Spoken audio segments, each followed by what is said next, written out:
Business Growth Talks podcast is created and hosted by Mark Hayward. In this show, we talk about how to grow a business in the growth stage. The growth stage is often marked by rapid developments, increased revenue, and an escalating customer base. In each episode, we talk to entrepreneurs and business owners who have grown businesses, and we cover topics like scaling processes, market expansion, financial management, human resource and talent development, and customer retention.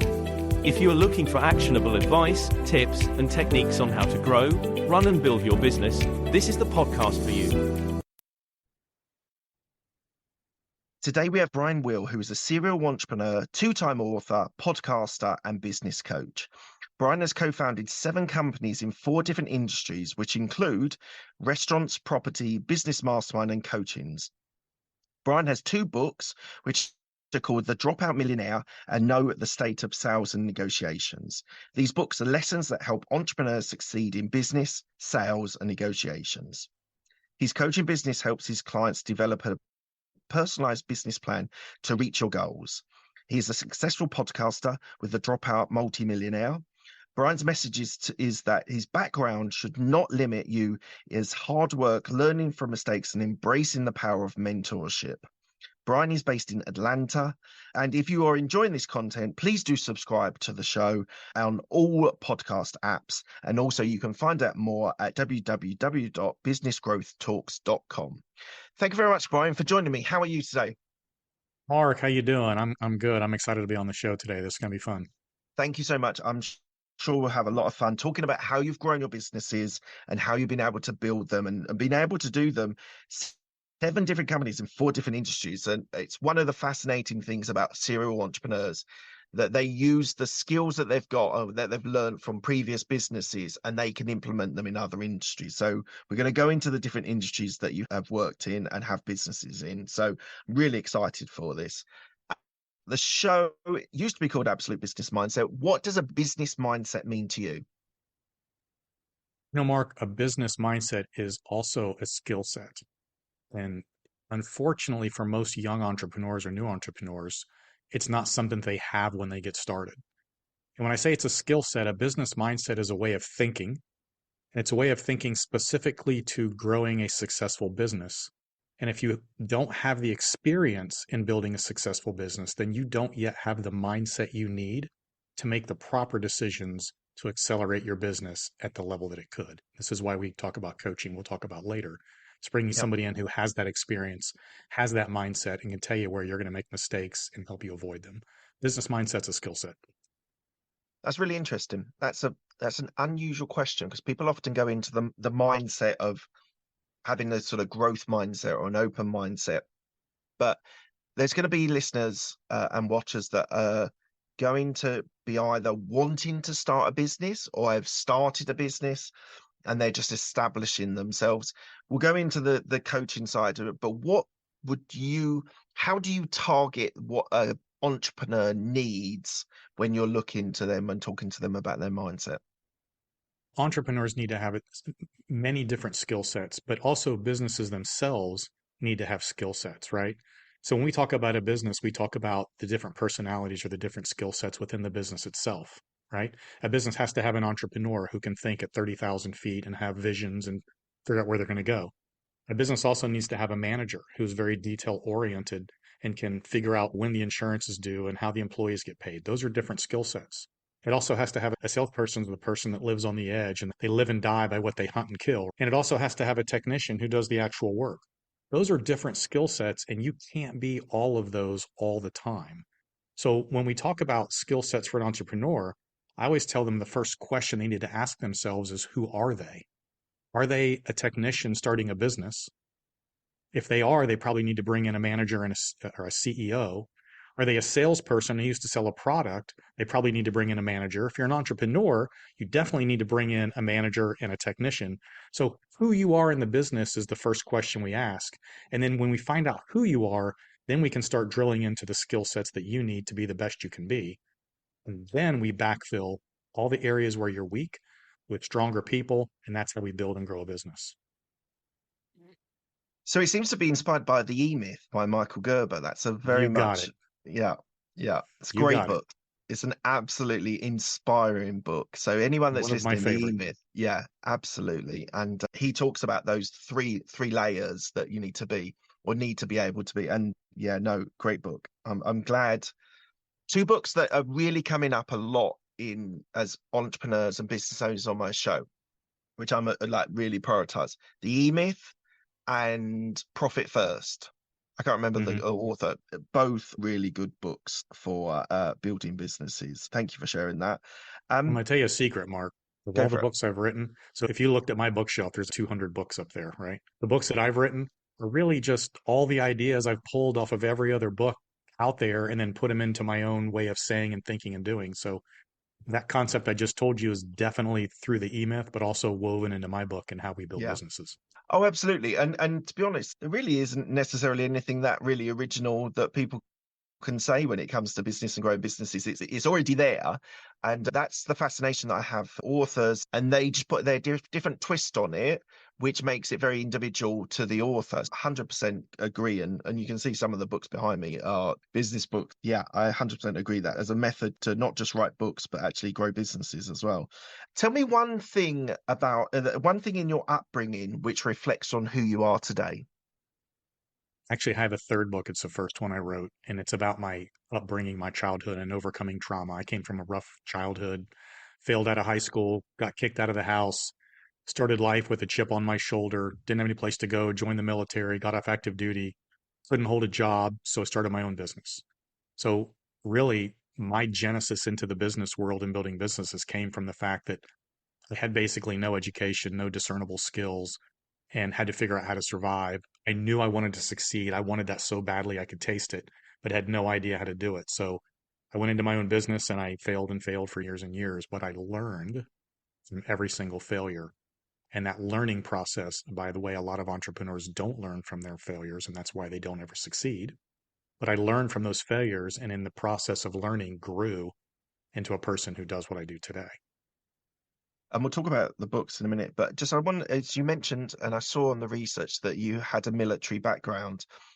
Mhm. As someone that came from not very much and unfortunately unsuccessful in education, was the military the education that you needed? It was the initial discipline that I needed. Right, Right. So I'm the kid who failed out of high school because I just didn't go. It wasn't because I wasn't smart, just because I just didn't go. right. And after I failed out, I ended up getting back in to graduate, but I was told that I had to leave the house when I graduated high school, so I didn't have any place to go. So you take a kid with a chip on his shoulder with a bad attitude who hated authority, and of course he joins the military, right? Where you Mm. get told what to do every second of every day.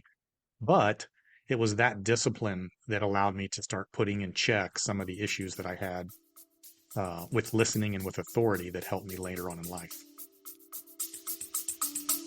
We'll be back after a quick break. If you're an online business owner and you want to learn what's working right now to generate leads, grow your following, and get paying clients and customers, then be sure to check out the Digital Trailblazer podcast. Each week, we feature online business owners just like you who are launching and scaling their businesses, and we reveal exactly what they're doing to rise above the competition to build a successful, profitable online business. And what's really unique about the Digital Trailblazer podcast is that you're going to learn these strategies directly from the business owners who are putting them into action and getting results. So head over to the Digital Trailblazer podcast. You can find us on all the major podcasting platforms, or just head over to digitaltrailblazer.com for links to all of our episodes. Amazing.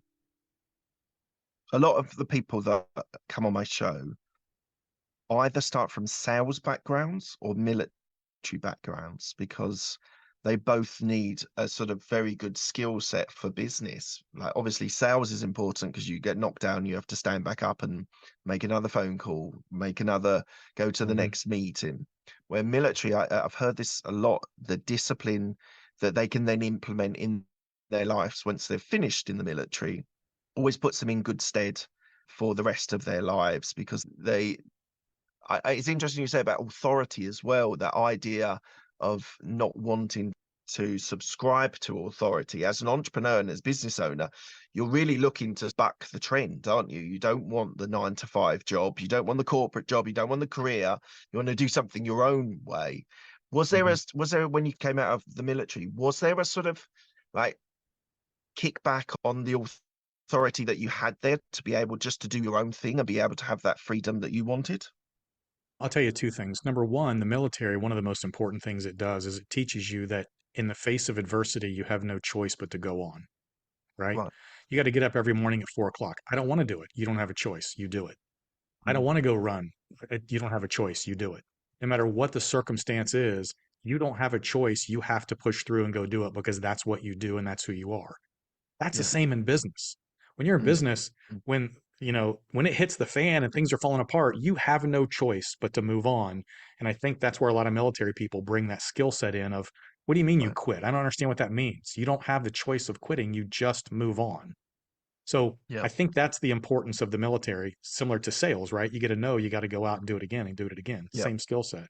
For me personally, I grew up, I told you a little bit about the background, but I had a grandfather who was an entrepreneur in the purest sense, third grade education from Mississippi, but he owned a company that did paving. He owned a couple of car lots. He bought and sold equipment. He was just this entrepreneur in its purest sense. And I used to hang Mm. out with him in the summers when I was little. And I don't think I ever thought, oh gosh, my grandpa's an entrepreneur. But I always thought I wanted to be like him and live Right. his type of life where he would get up and do his own thing and when he wanted to do it, how he wanted to do it, versus my own parents who had that 9 to 5 job working for a Fortune Yeah. 500 company. So it's interesting when you look back at your life, how the dots connect and how everything comes together. And you look back and go, oh, wow, okay, I know where the genesis of that came from. Let's talk about one of your books, The Dropout Millionaire. So the strapline is how to succeed in business with no money, no education, and no clue.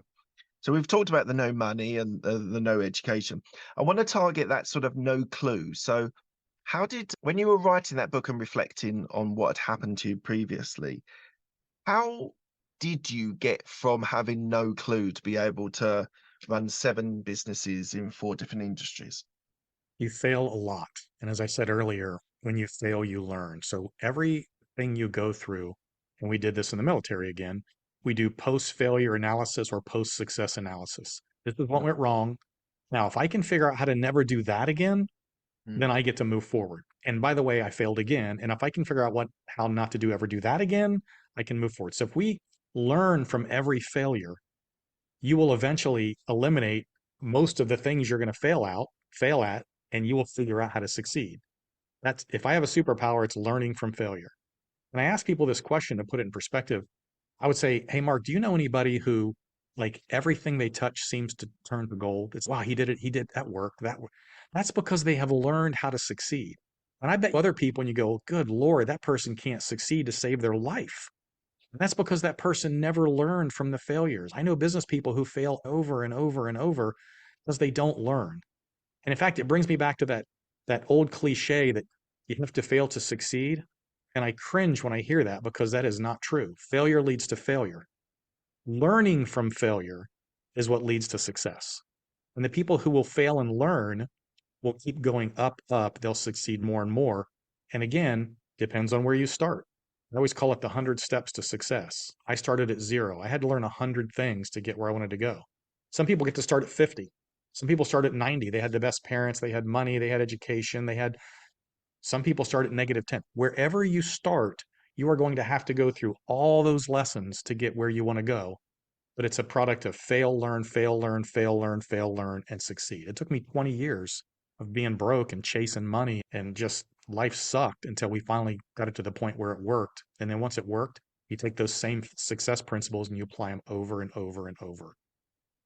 What was one of the biggest failures, like your catastrophic sort of level failure? Because we all talk about iterations and you get better every day and then suddenly you're 365 times better than you were on day one of that year. Mm-hmm. And talk to me about one of the bigger failures that you had to learn from. My first company was a landscaping company. I had no idea when I started doing this landscaping company, but I am what I call ambitiously lazy. I always try to figure out a better way to do something so I don't have to work as hard. And I had built it over 8 years into 7 different franchises. I was the franchisor. We had all these franchises. And the entire thing fell apart. When I was 29 years old, I lost everything. We went from $7 million in revenue and 7 offices. And I had my house and a couple rentals and a Mercedes and a sports car and a motorcycle. And I was going on vacations. And I'm over in the Bahamas scuba diving. and my whole world fell apart because of two lessons that I've carried with me the rest of my life. Number one, the majority of my business was wrapped up in one client. Okay. We had one general contractor that hired us to do all this big commercial development. And when they Right. fired us, I lost 80% of my revenue. And when I lost my revenue, all my infrastructure costs did not go away. Yep. You still had payroll that you could fire, but all that infrastructure costs did not go away. I couldn't support it. I couldn't pay my bills because, lesson number two, and all that success as I was building and getting better and making more and more money, I spent every damn dollar I made. I was in debt up Right. to my eyeballs, thinking that it would never end. And when we took that hit, in 1 month, I lost everything because I didn't have any money saved. I had no financial security. I had no backing. So I lost my primary client. I had no financial backing, and my entire world collapsed. My daughter got diagnosed with atrial septal defect, which is a hole in her heart. She now needs open heart surgery, and I didn't pay my health insurance premiums for 2 months because I couldn't afford it. So now I've not only lost everything, I've had to move out of my house, sell everything I own, and my daughter's facing open heart surgery. That is a catastrophic failure. And you Wow. carry those lessons forever. Since that point, I have never been put myself in a position where I could be hurt financially because I've always built a safety net underneath me. And Yep. I've never allowed my business to be too focused on one or even two or even three clients. We we spread it out so that you have some safety. That was a big failure and a lot of learning lessons. Wow. We can explore lots of things. But is your daughter okay after the Yeah, operation? yeah. Long story, but we met a doctor who had pioneered what is essentially arthroscopic heart surgery. The original doctor was going to cut her from the neck to her belly button. We found this doctor to do arthroscopic. She was the 300th patient in the world to have it done. She's Wow. perfect today. Today they go in through the Amazing. belly button and do the same thing. So there's no Wow. scarring at all. Oh wow. I'm so glad for her. So on that losing everything. So one of the things I think that as entrepreneurs, and it can be, as you said, like some people might have that from family or whatever, but that safety net, having that, like this, I get really frustrated with Grant Cardone and some of the other people that are saying Hmm. cash is trash. And I Hmm. get the premise of what they're saying. You want to get your money working for you, Hmm. but every business needs cash in the bank if something goes wrong. You Yep. have to have that. You have to generate that or be given, or whatever the mechanism is. If you've got that safety level, then whatever does happen, you've at least got what, 6 months, maybe 12 months available Hmm. to you to be able to pivot, to change, to adapt, to start something new. Um, what do you think the spending that you had was based on your upbringing, that it was because I came from a lower middle class area, but my parents were fantastic as parents, but as savers or for the next generation, they didn't do a particularly good job at that. And I had to do a lot of that learning myself and having those things in place. So when you're thinking about that safety valve and having that ability to be able to, if something goes wrong, you've got that. And I know your experience was that you didn't have that, but what advice would you give when you're mentoring people and you're helping people on that? When people are not listening to you about having that back safety, what do you say to them? How do you explain to them that they need to have that just in case everything goes wrong? So several things here. Number one, and I talked to a guy the other day about this, and I said, listen, don't be so quick to get everything that you want in life that you risk losing everything that you have. Okay, so Right. that's a big one because I see too many people, much like me, exactly like me, due to a complete lack of financial education and due Mm. to this internal need because of my background. I needed to be successful. I needed to show like I had things. I needed to have that Mercedes. Don't let that need, that personal need, which is a self image issue, put Mm. you in a position to risk your business, your family, and your life. Like I had a person say, hey, I got $10,000. What should I invest in? And my answer was nothing.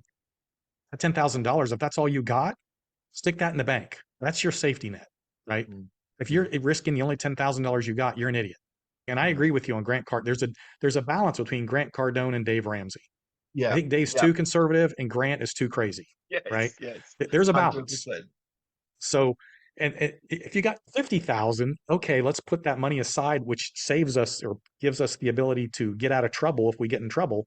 And then we start looking at some little things we can do.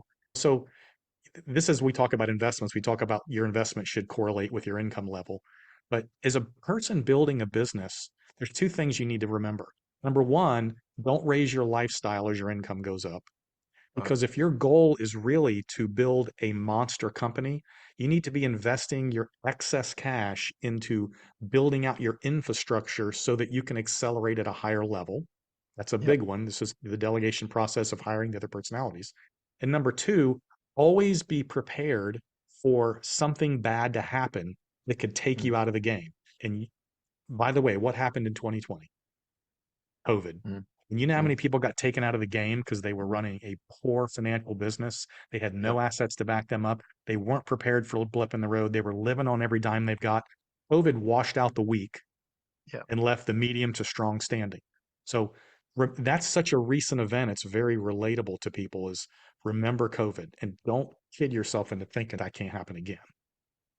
So Every recession kills off all the weak, doesn't it? yes. And that's when people can make a lot of money relatively quickly Oh yeah.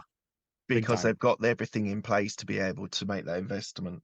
And we're going to talk about your restaurant because I want to know how you, and maybe it is the runway that you created for the COVID business with the restaurants. I just want to touch on one last thing about the failure that you gave. So something that's super important to me is about mental health. And when I was a kid growing up, it wasn't really even discussed as a thing. When you lost everything and you had the responsibility of family and stuff like that, how long was it till you were able, or with a mental health spin on it, were you able to get back on and start all over again?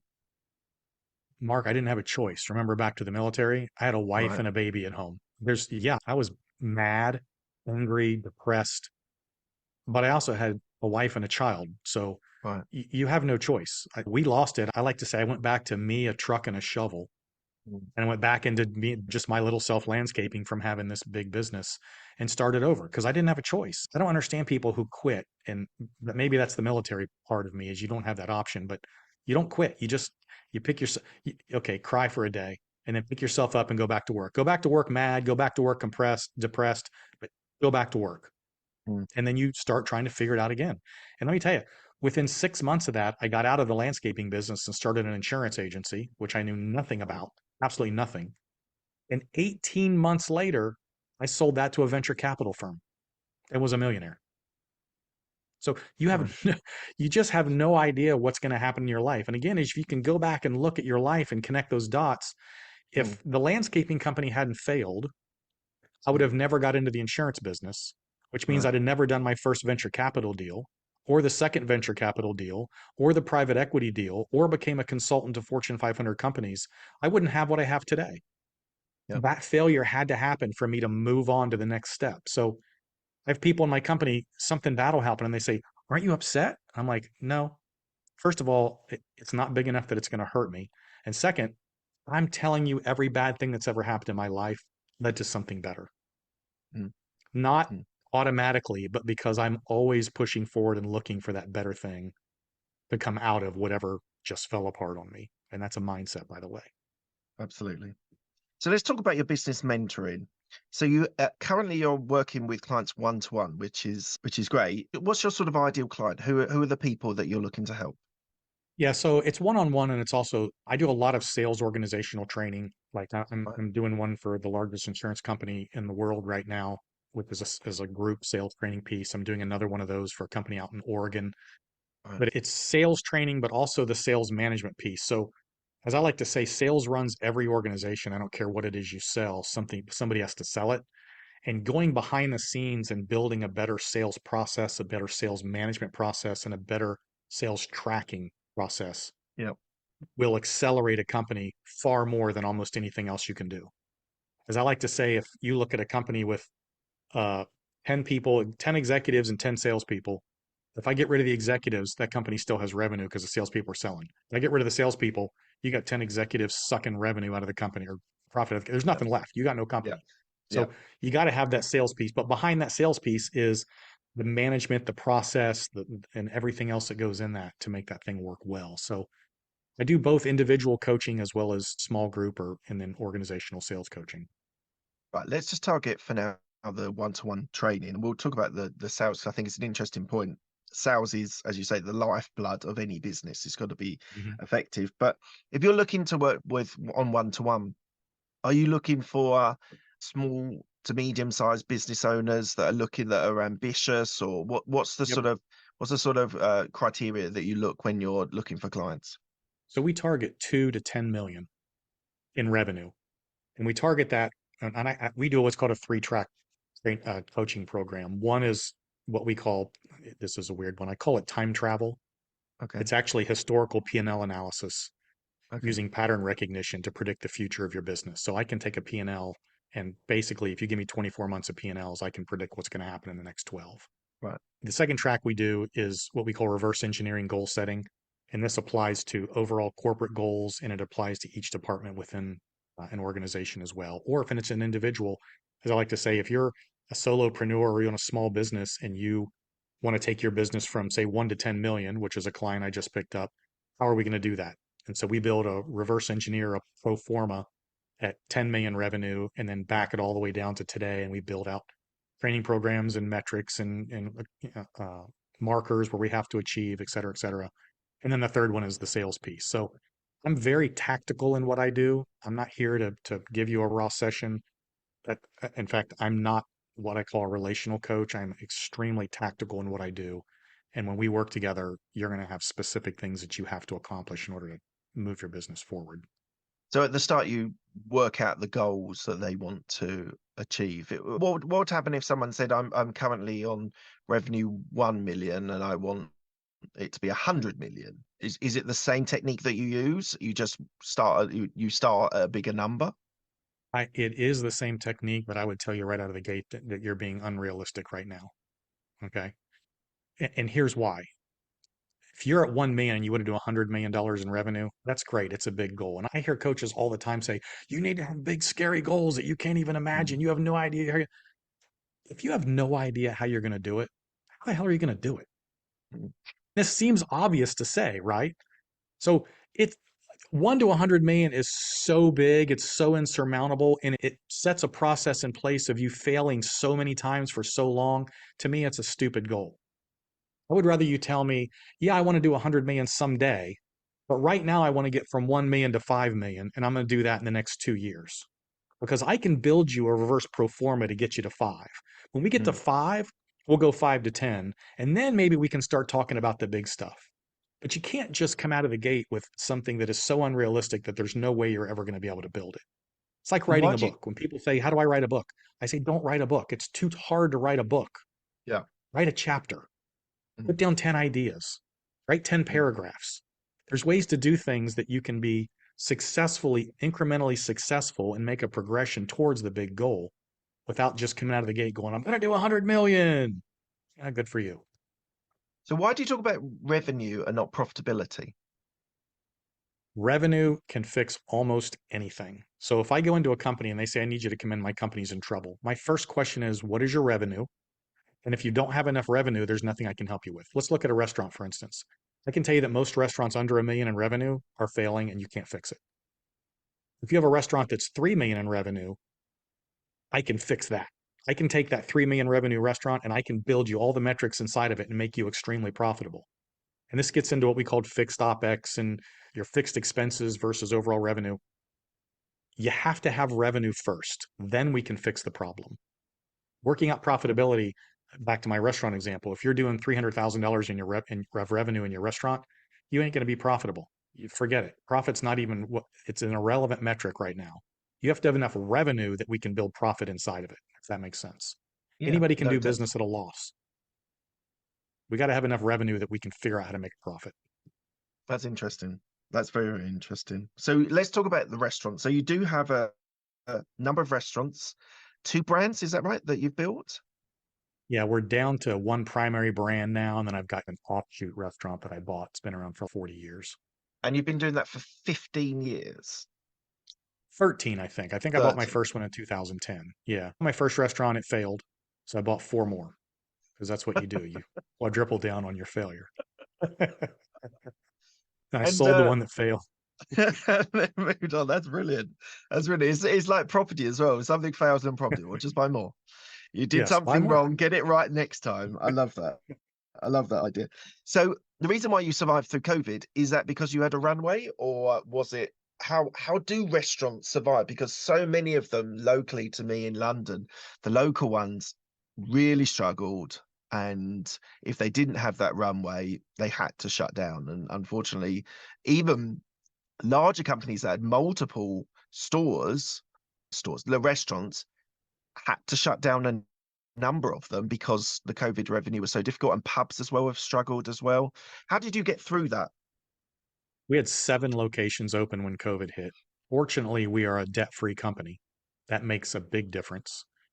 We were able to go in and negotiate deals with all of our landlords to get rent abatements done. So that was huge.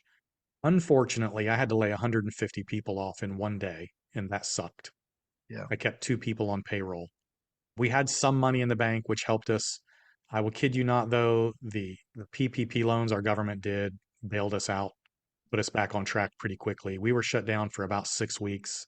We lost, of the 7, we lost one right out of the gate. It was never able to recover. And then another one we sold, which brought us back down to 5. So we did lose 2 of our 7, essentially. But the rest of them were such strong players, we were able to bounce back pretty quick. And I think you're right. So in the UK, we had bounce back loans, the equivalent of those sorts of things, and it was definitely a requirement to keep that industry going. But there is something very inherently, it feels to me, inherently unstable about hospitality as a whole. So restaurants, pubs, hotels to an extent as well, isn't that Mhm. and the sort of conference suites. How do you keep, how have you managed to keep it going for 13 years with so many different, like oh 07, 08 probably cut down, but a lot of people there as well with restaurants. How does, what is the secret sauce that you've been able to do, be able to keep them going through all those 13 years? So I will tell you that this is my secret, and it's not the only secret, but this is what I've personally learned in the restaurant business. And this is from, I've had 13 restaurants now. And of the 13, 5 of them failed for different reasons. But in each one of those failures, we figured out why they failed. One of the things that I've learned from my successes and failures is that you're either a brand or you are a destination. Okay.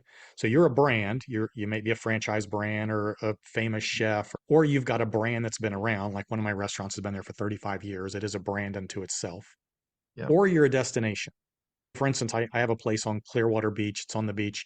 You can put a crappy restaurant on a tourist beach and it will kill it. You can have bad food, bad service, ugly employees, and people are still going to go there because they're a captive audience. Yeah. Yeah. Where I live now, we go into what are called destinations, right? So we have these live, work, play destinations, mixed use developments. I know when Right. I open my doors, I've got one under construction right now. When I open my doors, I know 1,000 people a day are walking by my front door. So I don't have to do marketing. All I got to do is get them in the door. If you're a brand, you have a good shot at succeeding. If you're at a destination, you have a good shot at succeeding. If you don't have either one of those, your chances of failure are extremely high. I've often said in my flagship, which is about half a mile from where I'm sitting right now, it's in a mixed use development and it kills it. If I moved it a mile up the road, I probably wouldn't kill it because I don't Right. have those thousands of people rolling by it every day and it's become the neighborhood bar, right?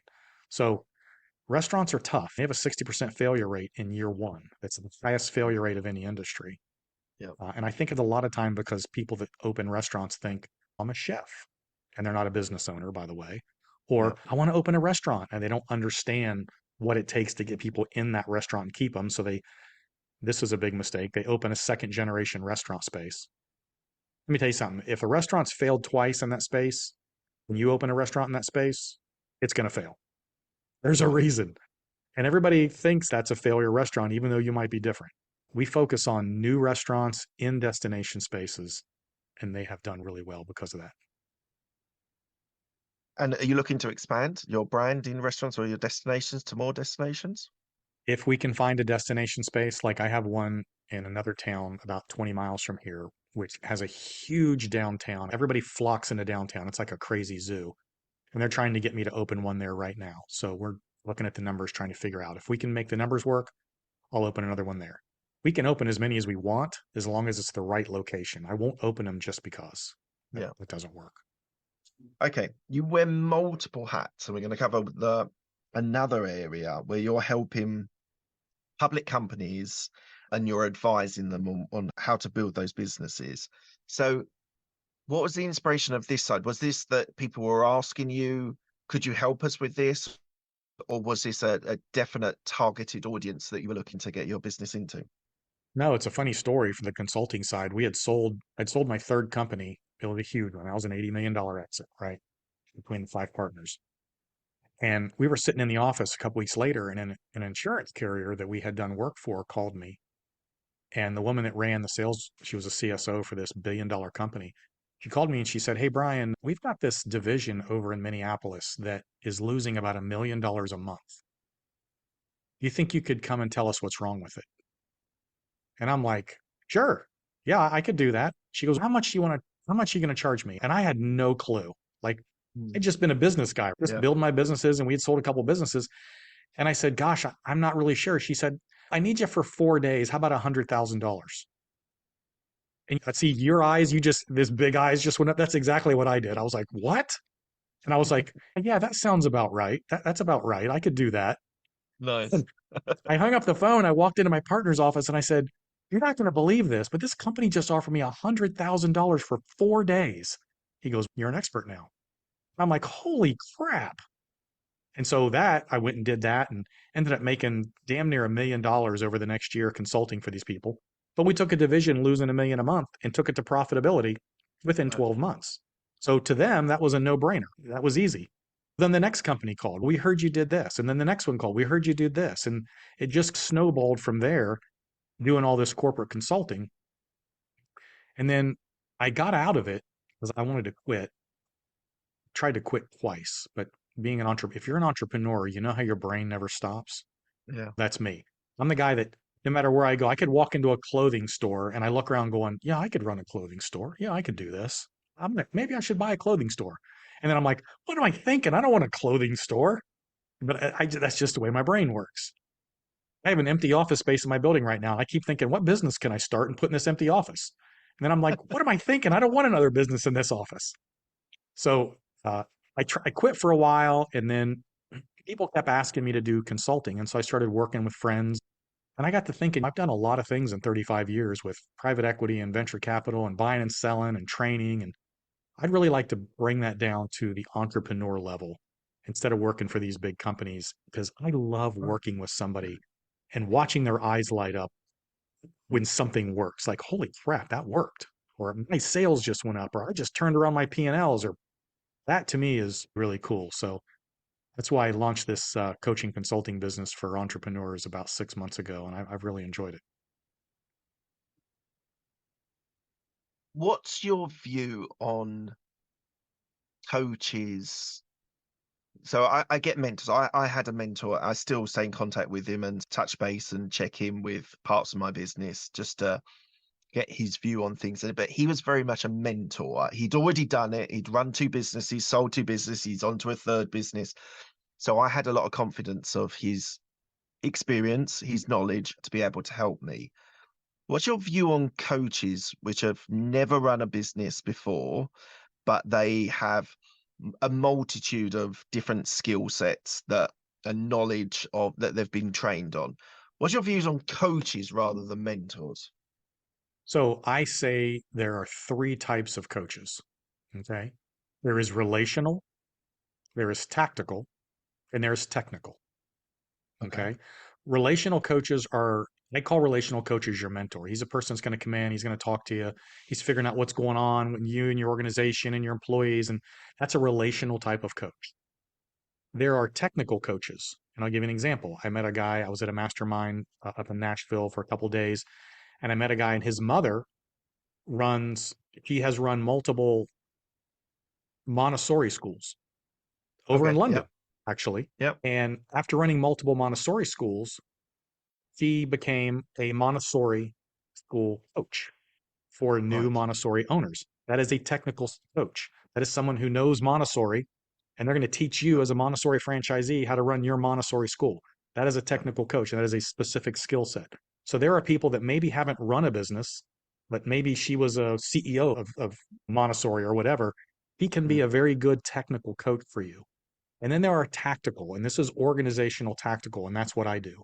I'm the person that tears apart your P&L and looks at your sales organization and looks at your organizational structure and looks at your employees and how you've structured it and looks at your personal delegation and how do we get you out of on the business and into the business kind of stuff. So I do tactical, a little bit of technical. I can't help you how to build a software company, but if you get a good software person, they can help you do that. And I don't do relational. We're not going to sit around and talk about how you feel, right? You hire me, we're going to fix your business. That's what we do. So what's your views on the other two types?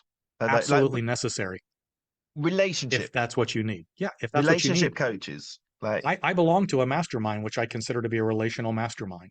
It's right. 12 guys. We get together and we talk about, well, how'd you do this week? What was your high? What was your low? What do you need help on? What are you hurting? Where, how can we, and let's talk it out and let's do, I belong to a mastermind like that. We meet 3 times a month, but that's not tactical. That's Mm. not where I go to figure out how to build my business. I do tactical coaching within that relational mastermind for people that Right. need help. I need to build my sales organization. Let me help you do that. I need to tear my P&L apart. Let me show you how to do that. So that's relational, and I do the tactical. And then, of course, technical is whatever industry you're in, find somebody who does exactly that industry and fix that. How do you wear so many hats and be successful in so many different areas? I jokingly say ADHD is my superpower. I've got a lot of them I've said so far. But I can sit at 30,000 feet and semi-focus on multiple things. But I also, if you remember, one of the first things we talked about was who are you in your business and who you're not. I also recognize that I am terrible at details. I think in bullet points. I don't want to have long discussions with you about all the background, about whatever we're talking. So I hire people within my organization to take care of everything for me that I don't want to do. I don't pay my own bills. I don't pick up my dry cleaning. I don't call the people. I hire people to do everything detail wise so that I can literally just sit at the top and say, do this across different organizations. And you put good people in, you let them fail, you let them learn, and they will be your greatest asset. Absolutely. Delegation is so important to grow a Yep. business. And what we find when you're talking to other entrepreneurs that are very much early stage, they're the bottleneck of why the business isn't actually growing. 1,000%. Yes. Yeah. Because they think they need to know everything and they think they need to be everything and they think they need to answer every question. And that's why they can't grow. I want to loop back onto sales. So one of your books was in sales, and we've talked about the processes and sales tracking and ideas like that. And we talked earlier on about them being the lifeblood of a business, which I 100% agree with you on that. What makes a good salesperson for a company to be able to grow their business? So this starts at the organizational level. Okay. And I've done this with billion-dollar companies. If you have a sales team, we take the sales team and we break every individual salesperson into an individual P&L, profit and loss statement, inside the company in itself. If every single person is a profit and loss statement that's generating revenue, then and we do it properly with our fixed OpEx and our variables and all that, then we can determine who's making a profit and who's not. I've had organizations where the top salesperson was not the most profitable, and yet they're getting all the awards and accolades. I've had an organization who thinks we hire more and more, not realizing that the bottom 20% of their sales force is actually losing money. It's generating revenue, but it's generating revenue at a loss. So at an organizational level, if we go down to the sales team, build individual P&Ls, and we can track those P&Ls, we will affect the profitability all the way up to the top line. And we can many times take the bottom losing producers, lower the operational overhead, and generate the same or more revenue with less overhead at a higher profit. So sales is not just the sales, it's the organization behind it and understanding what's going on. And that is a lot of what I focus on in the sales management training. Do you think, and this is a closing question before we go into the quickfire questions, but do you think you would have recognized yourself as a 18-year-old dropout of who you've become 35 years in business and all the things you've done? No, and I'll tell you the funny story is when I had my landscaping company, I got into landscaping because I didn't have an education, no discernible job skills, right? But anybody can mow grass and dig a hole. I did that for 8 years until the company collapsed. And my friend talked me into selling insurance. And I said, I'm not selling insurance. Well, I don't know anything about insurance and I don't want to sell. He finally talked me into it. My first week, I was a top salesperson in the insurance agency that I went to work for. My first week, having absolutely no idea what I was doing. Within 6 weeks, I was 50% of the production of 15 people. There were 14 people and me. When I was 50% of the production, I remember thinking, I can sell. Who knew? Like it was a hidden talent. I had no idea that I was actually good at selling. Who knew? I was a landscaper. I dug holes, I mowed grass, and suddenly I realized I had this skill set of not just selling, but then teaching people how to do the same things I did. And then we started building companies around it. But yeah, no, I had no idea. All I knew when I was 18 was everybody thought I was dumb. I thought I was dumb. I wanted the world and I was willing to do anything to get it. And I was willing to bust my ass and I was willing to move through walls. That's all I knew. How I was going to get where I was going, I didn't have a clue. And that became the process that I went through over the next 20 years. Amazing. Amazing. It's been a really inspiring story that you've given me about your life and where you've come from and where you've achieved. That's amazing. Look, we're coming to the end of the interview. I asked the same 6 questions to all of my guests. They're quick fire questions. They don't need a quick fire answer. First question is, what's the best decision that you've made? Stop taking my own damn advice. That's actually a podcast I did about a year ago. And this gets in back to the coaching and the mentoring. If you've never built a successful business, you don't know how, then you need to listen to somebody else. And it took me 15 years before I realized I didn't know what I was doing. I started listening to somebody else.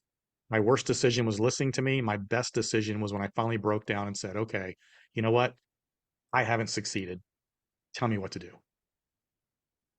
What's the best piece of advice you've been given?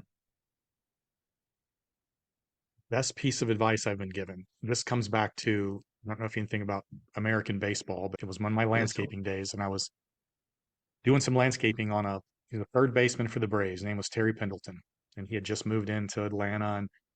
And I met him, and we got to be a little bit of friends. And I was talking to him, and I said, Terry, why do all these professional athletes go broke? And he said, Brian, that's easy. You have people with no financial education who suddenly become millionaires and think that they are suddenly financial geniuses and they're going to turn millions into billions. And that's a mistake. Just because you're good at what you do and you can make money at it does not mean that you are a financial genius. And if you forget that, you're probably going to go broke. Yeah, good advice. Really good advice. You always see with the lottery winners, they Yes. win 1 million or 10 million, they'll be bust in maybe 5 or 10 years' time because they just don't have the financial clue on what to do. Yeah, Yep. 100% agree with that. Who's helped you most in your career? My first big mentor, his name was Steve, and he was the senior partner of our internet company.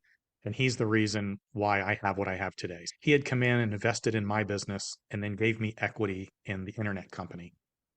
Right. And he put $500,000 in. And 9 months later, my CPA came into my office and he said, you need to shut the internet thing down. You've lost $500,000. You're going to go broke.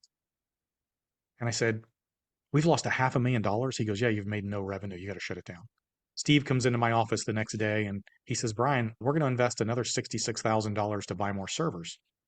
I said, Steve, we haven't made any money in 9 months. I want out of this internet thing. This thing's not working. You're bankrupting me and I owe $500,000. He said, Brian, it's going to work. I said, no, it's not working. It's been 9 months. It's not working, Steve. He goes, Brian, it's going to work. I said, but it's not. And he said, all right, I'm going to make you a deal. You owe me nothing. You don't owe me the $500,000 I put in. You give me my equity back in this company and we'll walk away as friends because I don't want money to ever come between us. And I sat there and stared at him for a few minutes. And this is a guy at the time worth $20 million and I'm worth $20. And finally, after about a minute, I looked at him and I said, all right, Steve, if I'm going down with you. So I'm in. He said, all right, from now on, don't question me and don't ever say that again, but let's build this thing. And we sold that company for $80 million 18 months later. Amazing. I was this close to losing everything in my life. Everything I've got today, if I'd have said I'm out, I wouldn't be sitting here talking to you today. Yeah. So Steve made the biggest impact in my life. And that was the day when I said, you know what? I'm going to listen to you. That was my first day. I said, I'm going to listen to you. I'm going to do what you tell me. That doesn't mean we didn't argue, but I listened to Steve from that point on. He made the biggest impact in my life. Amazing. What a great story. Tell me about a regret that you have. This is a big one. And I tell entrepreneurs this all the time. You ever met an entrepreneur who starts a business because they want to build a lifestyle that they couldn't have in their job? And have you ever watched them start working 100 hours a week and Yeah. lose their family? Yeah. Don't win the world and lose everything that's important to you. And that was Great me. advice. I worked dark to dark 7 days a week for 20 years, and when we finally hit it, my wife divorced me. I won the world and lost what was important. Yeah. Don't do that. Yeah. Great advice. Family is so important. They're a stabilizing effect on you. You need to bring them Yep. along the journey as well. I Yep. 100% agree. What are you most proud of? My children, not even a question. I've got the best children in the world. My greatest accomplishment, my legacy is my kids. How old are they now? My 29-year-old is married. Her husband is in the Army. He's also a police officer. She is like a director of development for the Florida Cancer Society. She's dedicated her life to nonprofit. My son is finishing his master's in divinity. He is engaged, and his fiance is a family counselor. Such great kids. I've just never had a problem with my kids. I love my children. Oh, that's amazing. What does legacy mean to you? Legacy is, they always say when you die, they're going to, within 2 generations, you're gone. Nobody's ever going to remember your name. And sometimes it happens faster than that. If you think back at your life on people that have passed away, when was the last time you thought about them? Yeah. And I can tell you, I'm sadly, I fall into this bucket. You just quit thinking about them. Legacy to me is how my children turn out and what impact they can make on the world when I'm gone, and then my grandchildren and whatnot. It's not going to be about me anymore because my great grandchildren won't even know who I am. But if I can help my children be the best they can be, and they can go on to help their children be the best they can be, that's pretty much the only legacy we've got. That's amazing. Amazing. And lastly, where should people go if they want to find out more about you? BrianWillMedia.com. Brian Will Media is my website. My podcast is on there. My books are on there. My coaching programs are on there. Pretty much everything. I'm on all social media platforms. You can Google me. That's my favorite thing in the last 6 months, Mark. I love when people say, "Who are you?" I say, "Google me." Amazing. Yeah. Look, thank you, Brian. Thank you so much for this interview. It's been inspiring. And hopefully people that are listening to this and watching this can glean some really great insight into growing businesses. And I love that idea of that everyone's got to do 100 steps, but wherever you start, I think that's a really good reflection of society and where people are in this world. Thank you so much for your time today. I would urge anyone that wants to find out about him to go to his website, check out his podcast, and if he can help you, I'm sure if you reach out to him, he'll be able to help you. Thank you, Brian. Thank you so much for your conversation today. Mark, this was awesome. Thank you.